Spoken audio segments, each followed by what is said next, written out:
It's not brain surgery. No one is going to die if we mess this up, if we make the wrong decision, if we make the wrong choice. It's totally fine. It is not the end of the world. We can always pivot. We can always change direction. We can always change our mind. And I help them see, understand the consequences of, or the lack of consequences of making the wrong decision, and help them take action.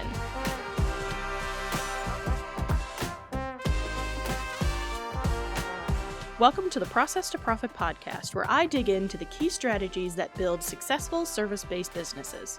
Whether you're just starting out or you're looking to scale, I'll share practical techniques to help you overcome overwhelm, boost your income, and fall in love with your business again. Let's get your business working for you. Hey everyone, welcome to today's episode. Today we're going to be talking about overcoming decision paralysis in your service-based or coaching business. Now, decision paralysis is when you have a big decision to make and you just can't make it. You're frozen. You don't know which way to turn. You don't know which road to take. Robert Frost's advice to take the one less traveled may or may not be helpful at that moment. And you're just sitting there going, I don't know what I should do. And as business owners, we have a lot of decisions to make, and so we are very susceptible to decision paralysis, but because we are constantly making decisions throughout the day, within our business, outside of our business. There's just decisions left and right happening.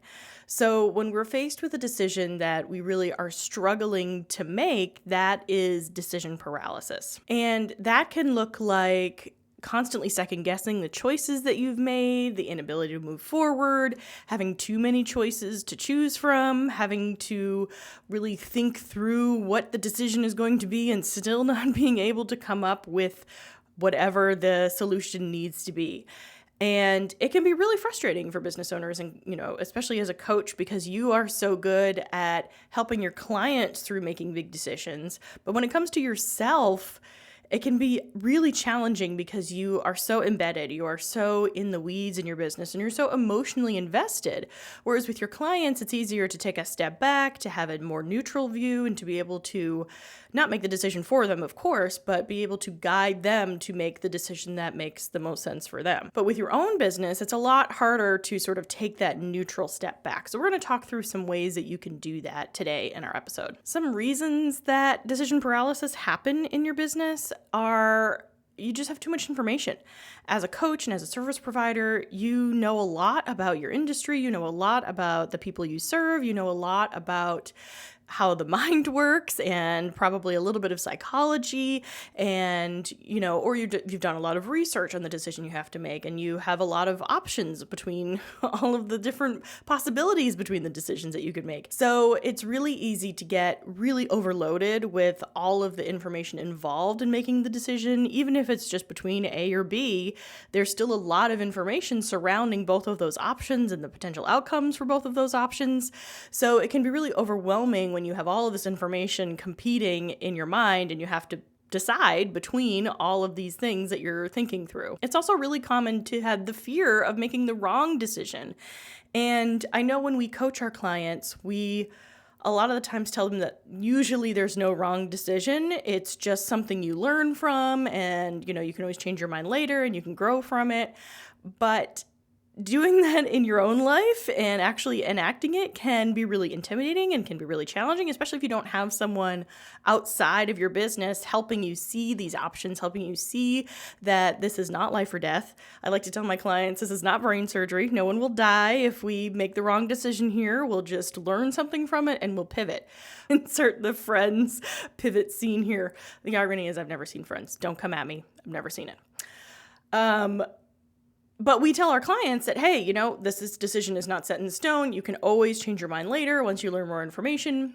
But following through with that in our own business without sort of our own coach and our own person helping us through this can be really challenging and really intimidating. Also, if you don't have clear business goals, if you don't have a clear vision for your business, then making decisions can be even harder because you don't know where you want your business to end up. You don't know what you want your life to look like. And so you don't have sort of that guiding star saying, this is where you want to go, so this decision will lead you closer or further away from that potential vision or goal that you're trying to achieve.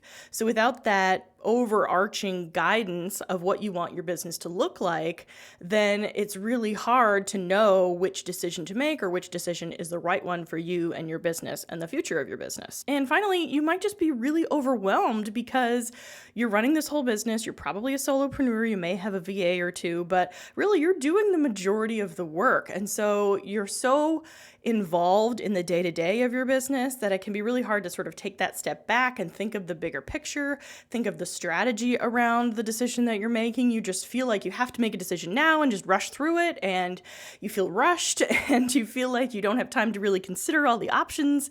So it's really easy to be overwhelmed by those kinds of decisions when you don't have that support behind you helping you figure out what it is that you want your business to look like, and then helping you sort of break down the work and making space for those larger strategy discussions and thoughts and decisions around your business. Some of the things that can happen when you are faced with this decision paralysis is you could miss out on opportunities. You could delay making a decision, which ends up meaning you're not making a decision, or you're making a decision not to decide. Thank you, Sondheim.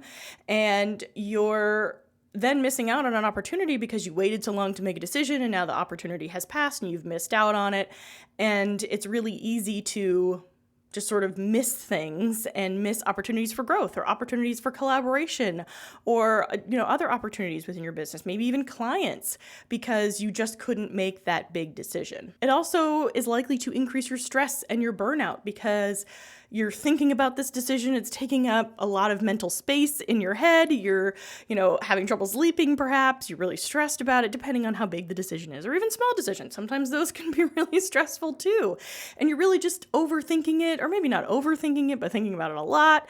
And so you're stressed and you're burnt out and you just want to make a decision so you can move on. But it is so hard to sort of see the forest for the trees. And it may prevent your business from growing, whatever that growth looks like. Even if you don't want to scale, you probably want to continue either adding clients, or you want to be able to work fewer hours and make the same or more money. So whatever that growth looks like, if you're struggling to make decisions, then it can be really hard to have that growth and see the growth that you want in your business. And finally, it can really impact your confidence. Why can't I make this decision? Anyone else could sit here and make this decision. Why is it so hard for me? I should just know. I'm an expert in this area. I help my clients do this all the time. Why can't I make this decision?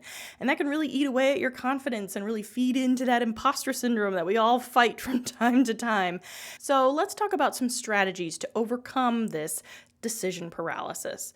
The first one is to create a vision. Create a vision for your life, create a vision for your business. And this isn't a goal necessarily, but it's envisioning what it would look like in 5 or 6 years while you're running your business, while you're living your life. Are you living in another state?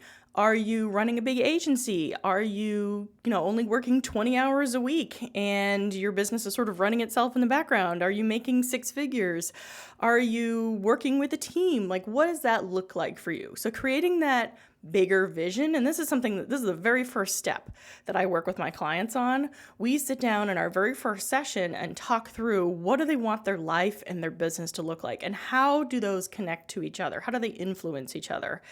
And what's interesting is this is something we revisit during our whole one-on-one time together. And the reason that we start with the bigger vision is because then it helps us understand where we're going and why we're going there. And it helps keep things clear when we're trying to figure out what we want to do, how we want the business to run, what we want it to look like, because that's sort of our North Star. It's our guiding light. It's showing us where we want to end up, which then helps us figure out the steps that we need to take to get there. So after you've defined your vision, after we define our vision, So after my clients and I define their vision together, then we start breaking it down. Okay, what do we need to accomplish to make this vision work? And what's the first thing that we have to do towards that? So we break it down from vision to goal to steps to get there.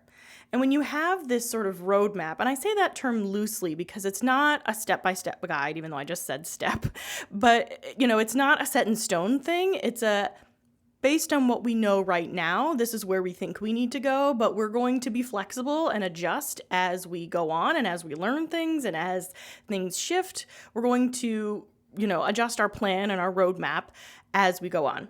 But we start with the vision, then that gives us a chance to figure out our goals in order to achieve that vision.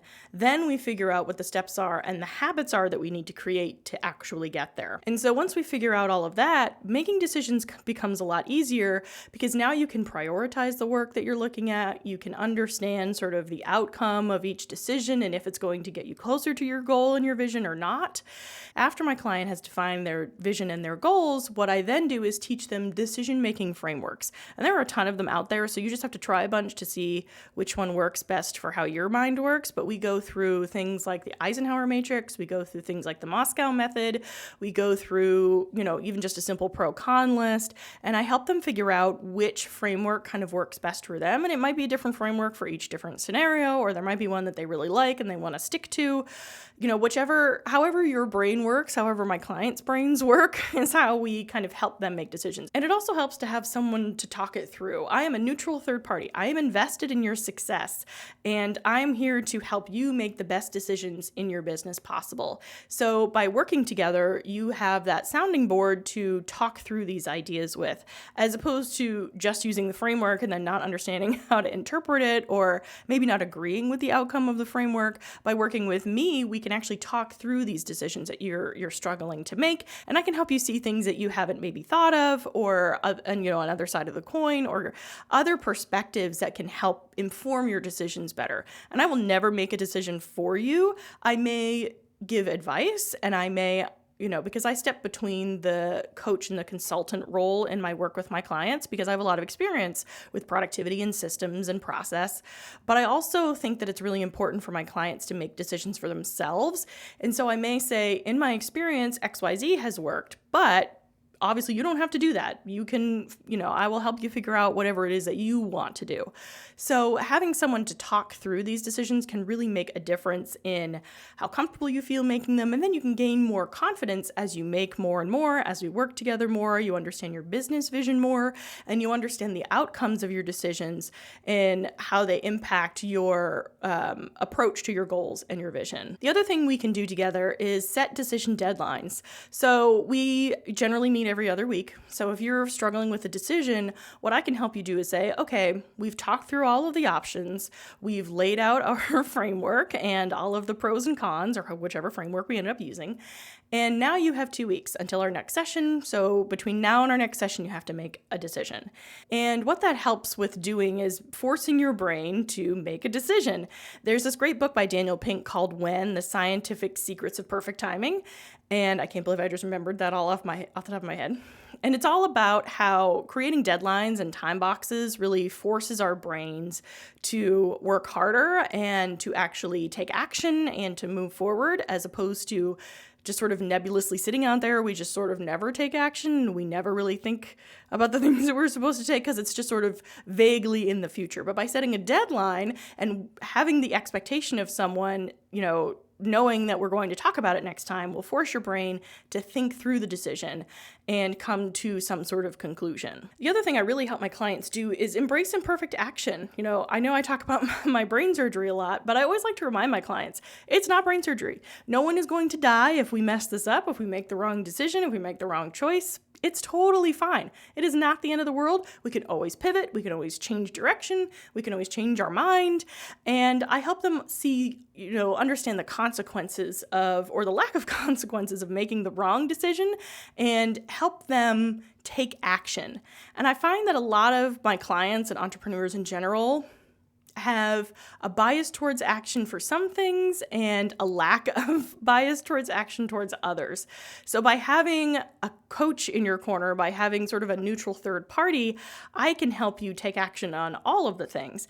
Even if it's imperfect, even if it's not ideal, it's more about embracing the good enough so that you can move forward and you're not stuck in that cycle and stuck in that decision paralysis.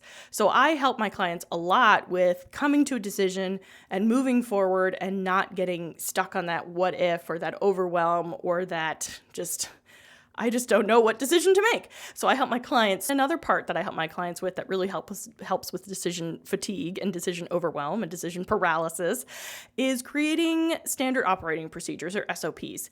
And that may seem like a weird thing to connect to decision making, but what it does is it standardizes things. It makes processes and systems the same all the time, so it's a lot easier to follow through.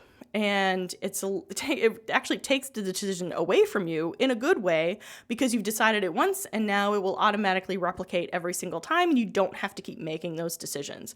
Whether you know what the email has to say when you're onboarding a new client, or how soon you want to follow up with a lead after you've talked to them. You can automate all of those things with your standard operating procedures, and then you don't have to be making those decisions constantly. So it's one less thing or multiple things that are on your mind or not on your mind anymore, so that you don't have to keep thinking about them and keep thinking through them.